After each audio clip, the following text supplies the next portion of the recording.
რაც დავდივით, იმაზეც ვაკეთებ და იმაზე მოკლედ დროში. შეიძლება მართლაც ევროპაც გავავოცოთ. Поздравляю весь личный состав. კარგი მანევრია ძალიან. დიაპოვნებაში გადაცემდა.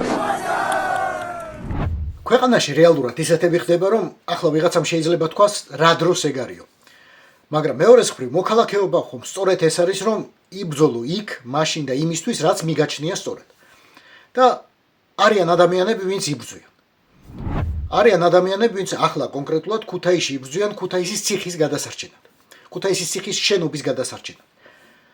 შეიძლება ეს ბრძოლა წარუმატებლობისთვის არის განწირული, იმიტომ რომ ებრძვიან პროჭორულელთა ერთგულ ბიზნესმენს თუ კლანს და ზოგადად სისტემის წარმომადგენელს, მაგრამ ყველაფრის მიუხედავად ეს ბრძოლა გრძელდება. არიან აქტივისტები, არიან მონდომებული აქტიური ადამიანები, ვინც საკუთარ მოქალაქეობრივ ვალად მიიჩნევს ისტორიული მეხსიერების შენარჩუნებას, ისტორიული მეხსიერების გადარჩენას ქუთაისში. ერთ-ერთი ასეთი ადამიანი არის დავით ხვადაგიანი, სოულაბის წარმომადგენელი, სოულაბისა ორგანიზაციისა, რომელსაც პროჭორულელები პირველივე დღიდან ებრძვიან და რომელსაც დღეს შევხვდებით. დათო გამარჯობა. დიდი მადლობა ბრძოლისთვის და მოდი ზოგადი კითხვით დავიწყოთ. რატომ ქვია ქუთაისის ციხეს საგუბერნიო ციხე, გუბერნსკი? მეფის რუსეთის დროიდან მოდის, მაშინ იყო ქუთაისის გუბერნიის ციხე. ქუთაისის საგუბერნიო საპრობილეს ისტორია იწყება რეალურად პირველი ესე რუსული ოკუპაციის კვალდაკვალ, როდესაც რუსები შემოდიან და აქ ასე ვთქვათ ანექსიას იწყებენ ქართული სამეფოების და ხდება გაერთიანება გუბერნიების ასე ვთქვათ ადმინისტრაციულ სისტემაში.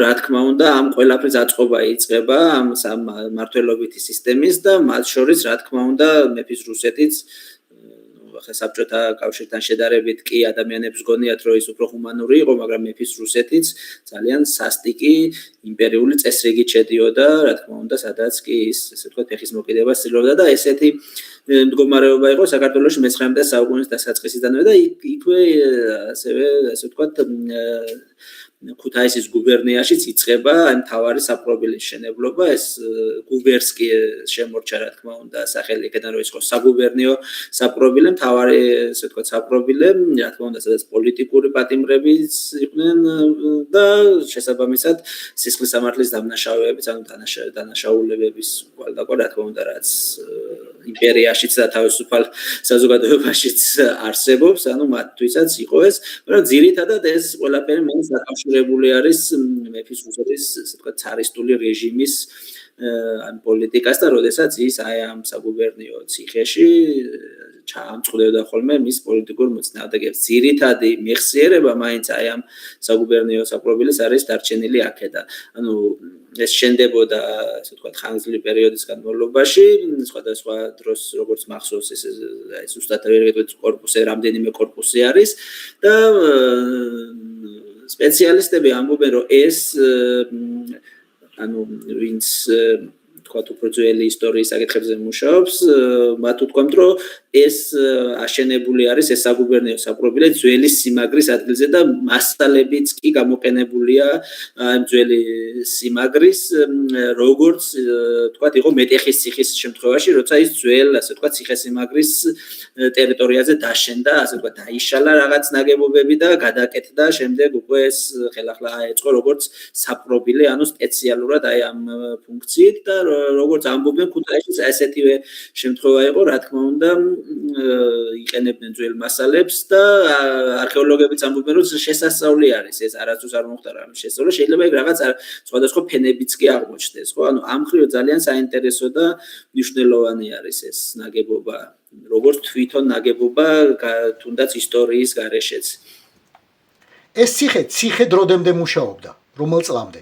2007 წელს აშენდა ახალი, ესე ვთქვათ, საჯელახსრულების დეპარტამენტის ეს კორპუსები, ციხე, ესე მარტივად რო ვთქვათ, ახალი ციხე ქუთაისში ავტოქარხნის ტერიტორიაზე ქალაქგარეთ აშენდა ეს, ესე ვთქვათ, თანამედროვე კორპუსები და იქ გადაიყვანეს უკვე პატიმრები და ეს დაიცალა და 2007 წლის შემდეგ ფაქტობრივად მიტოვებული არის ეს შენობა 2009 წელს იყო მცდელობა ამის, ესე ვთქვათ, სახელოვნებო სივრცეთ გარდაქმნის საფუძვლის ჩაყრა, იქ ფესტივალი გაიმართა, საერთაშორისო ფესტივალი გაიმართა, გაწმინდეს მაშინ ერთ-ერთი ფონდის, მე თუ სწორად მახსოვს, გერმანული ფონდი იყო მისი დაფინანსებით, რა თქმა უნდა, ადგილობრივი ხელისუფლების ნებართვით, გაიწმინდა ნაგვისგან, ნარჩენებისგან გარკვეულწილად ეს დიდი ტერიტორიაა და რა თქმა უნდა უკვე 2-3 წლის მიტოვებული იყო, გაიწმინდა და იქ მოეწყო ფესტივალი, ძალიან საინტერესო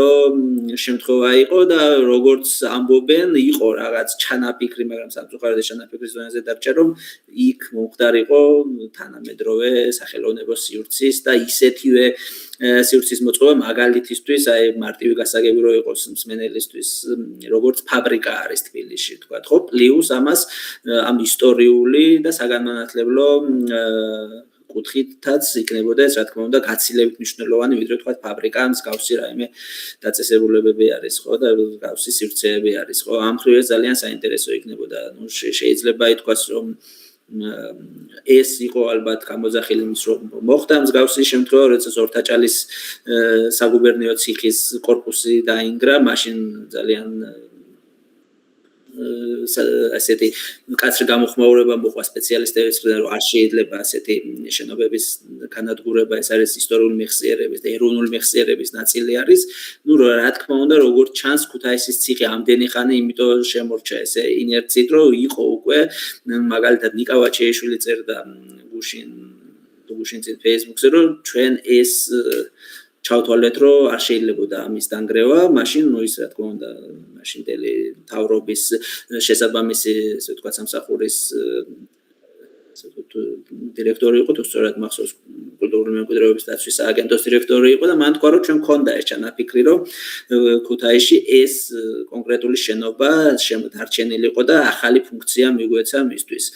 ხო, ან სხვა შენობებთან შედარებით ახლა ეს თუნდაც ორთაჭალის ციხესთან ან სხვა შენობებთან, რომელსაც თუნდაც ხანგრძლივი ისტორია აქვს, ეს არის ეს შენობა გუბერსკის ციხის შენობა არის გაცილებით მნიშვნელოვანი. შეიძლება ის შევადაროთ მაგალითად და ნაბარი, ესე ვთქვათ, ფასეულობა ქონოდა მეტეხის ციხესთან, რომელიც ფოტოებზე ყველას გვინახავს და სხვადასხვა ესე ვთქვათ მდგომარეობა მისი როგორი იყო ავთენტური, მე როგორ ნაწილ-ნაწილ დაიწყო მისი ნგრევა 1936-37 წლიდან ცნობილი ისტორია არის, მაშინ აპირებდნენ ამ თლიანად აღებას და მოსუფთავებას აი ამოედნის, მათ შორის მეტეხის ტაძარის ნანგრევასაც აპირებდნენ, ლეგენდები, სინამდვილე ძალიან ბევრია ამაზე, შეგვიძლია არ შევჩერდეთ დიმიტრი შევარდნაძესთან დაკავშირებული, ლავრენტი ბერიას გადაწყვეტილებები, ამასთან დაკავშირებით, რომ რუსთაველის 750 წლის იუბილეი მართებოდა და იქ უნდა დადგმულიყო რუსთაველის გრანდიოზული ძეგლი, ხო? დიდი წინააღმდეგობა შეხვდა საზოგადოების მხრიდან, ნუ რა თქმა უნდა ეს ახლა საჯაროდ არ ჩანდა, თუმცა უკმაყოფილება იყო, როგორც ჩანს და გადაიფიქრეს, ანუ ამ შემთხვევაში რა თქმა უნდა მეტეხის ტაძარი იყო თავარი, ესე ვთქვათ, ფასეულობა, მაგრამ თავისთავად ვინც იცოდა მთელი ამ კომპლექსის მნიშვნელობა, მათ ესე ვთქვათ, შესაბამისად, აი მძიმე დროის და შესაბამისად დაიწყეს აი ამ შენობის დაცვა. ხო, 30-იან წლებში მე-20 საუკუნის ცოტა უცნაური იქნებოდა ხელოვნებაზე საუბარი ციხეში. სხვა პერიოდი იყო, ცოტა.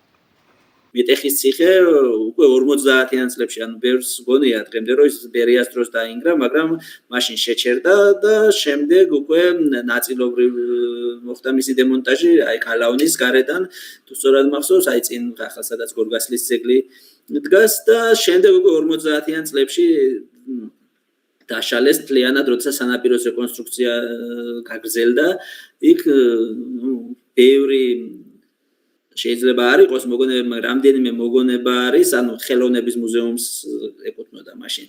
ეს შენობები ფიქრობდნენ მაშინაც უკვე რომ მუზეუმისთვის გადაეცათ, მაგრამ 50-იან წლებში საბოლოოდ დაინგრა ეს შენობა და ბევრი ესე ვთქვათ, შემდეგ მწუხარება მოყვა ამას, რომ ანუ შეიძლება ითქვას ეს არა მარტო როგორც ისტორიული ნაგებობა, არამედ ის კედლებიც კი, რომელიც აჭრელებული იყო მრავალი თაობის პოლიტიკური პატიმრების წარწერებით, იყო უნიკალური ისტორიული მეხსიერების შემცველი.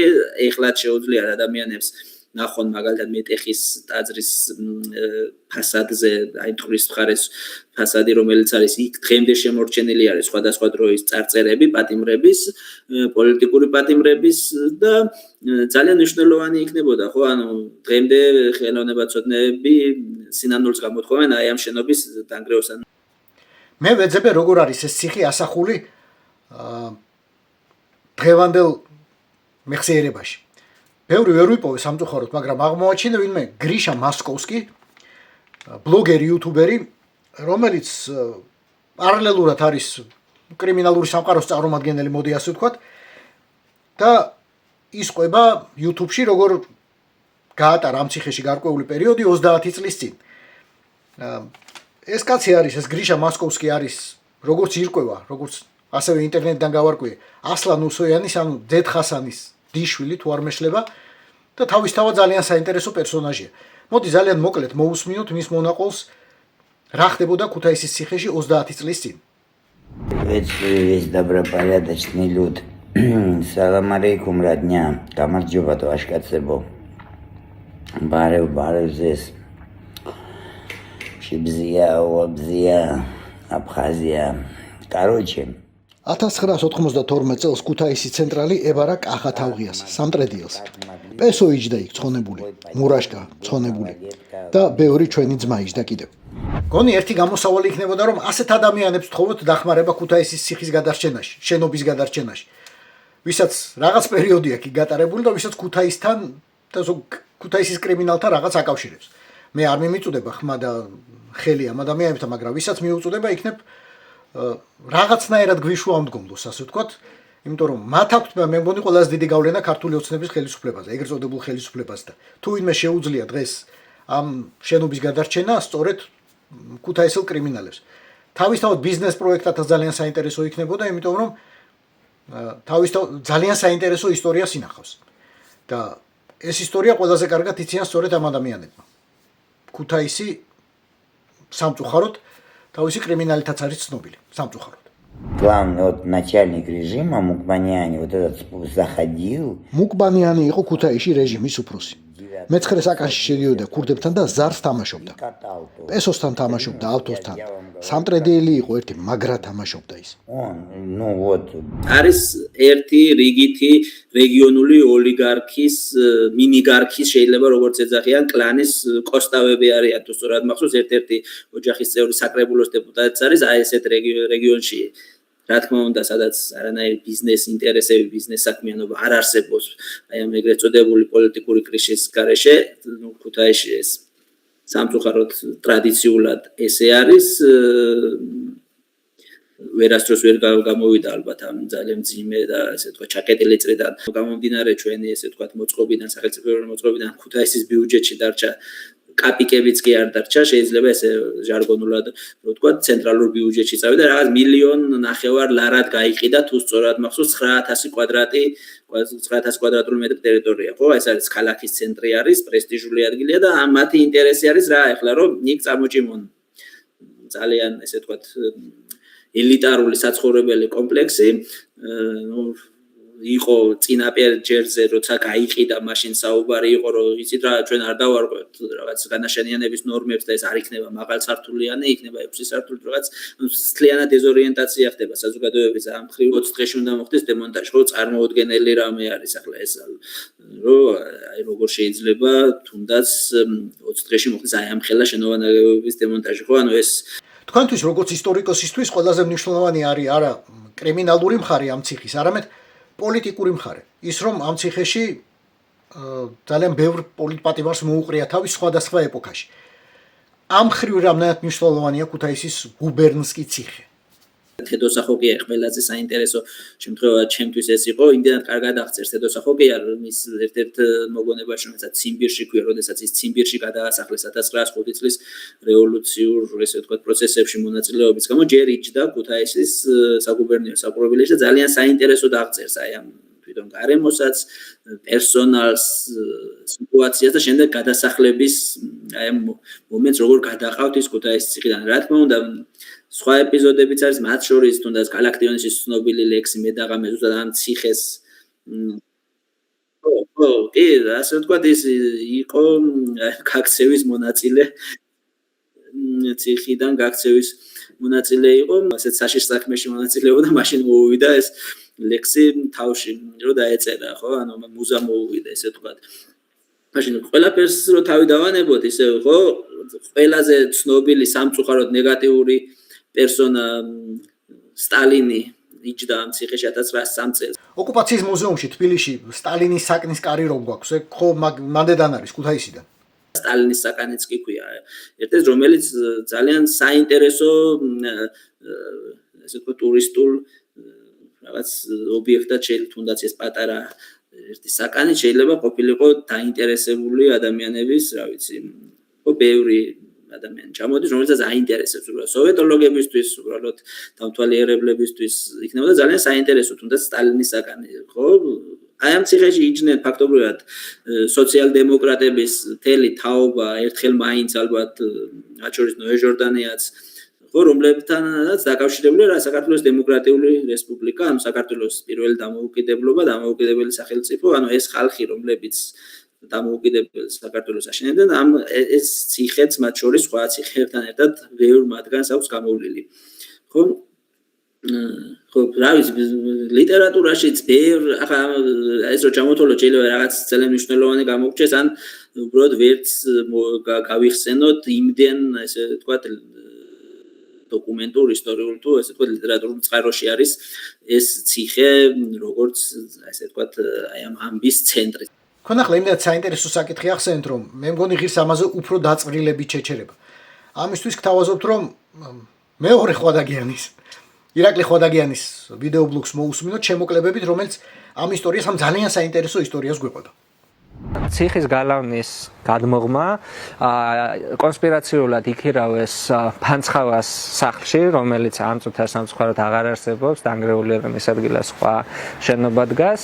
ოთახები თითქოს სამკერვალო სალონის გასახსნელად, სადაც დასახლდნენ შეთქმული ჯგუფის მონაწილე გოგონები, რომლებიც კერავდნენ, ესე დღისით გზისით გამოფენდნენ ხოლმე თავიანთ ნამუშევრებს და როგორც ატელიე ესე აჩვენეს საზოგადოებას ამ უბანში ეს სახლი, როცა რეალურად სარდაფში დაიწყო მუშაობა ჭიათურიდან ჩამოყვანილმა მაღაროელთა ჯგუფმა, რევოლუციურ მოძრაობაში ჩართულმა ჯგუფმა, რომელთაც ზაქარია გურულთან, კოტე ცინცაძესთან და სხვებთან ერთად დაგეგმეს გვირაბი, რომელმაც გაიარა ამ ქუჩის ქვეშ, გალავნის ქვეშ და მიაღწია ციხის კორპუსის საძირკვლის ქვეშ იმ კამერასთან, საიდანაც უკვე შეთანხმებული იყო, რომ პოლიტპატიმრები უნდა გაეყვანათ და დათქმულ დღეს შესაბამისი სიგნალით, აი ამ სახლიდან ციხის კამერებში დაიწყო პოლიტპატიმართა ინდივიდუალური გამოყვანა.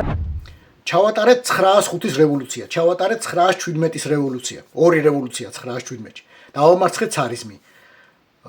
გამოვაცხადეთ დამოუკიდებლობა, მაგრამ დამოუკიდებელ სახელმწიფოსაც ხომ სჭირდება ციხე. აი, იმ დამოუკიდებლობის 3 წლიან პერიოდში რა ფუნქცია ჰქონდა ქუთაისის ციხეს? მუშაობდა თუ არა ციხედ? და ვინ იჯდა იქ თუ კი ვინმე იხდიდა სასჯელს?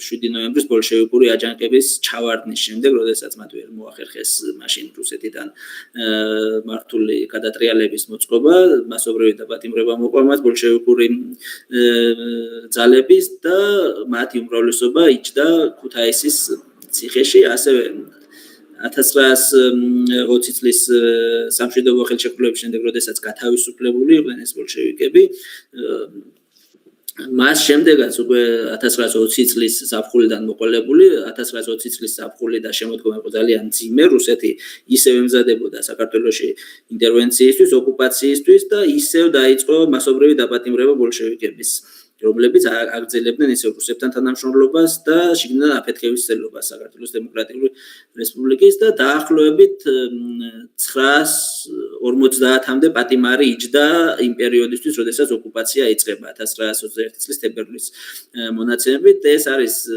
ესე ვთქვათ საარქივო დოკუმენტებში კარგად შემონახული, ვინ, რომელი ბოლშევიკი, მათ შორის ცნობილი ბოლშევიკებიც, რომელ კორპუსში, რომელ საკანში იჯდნენ, ეს ყველაფერი არქივში დოკუმენტებში არის დღემდე შემონახული, ძალიან გამართულად, შეიძლება ძალიან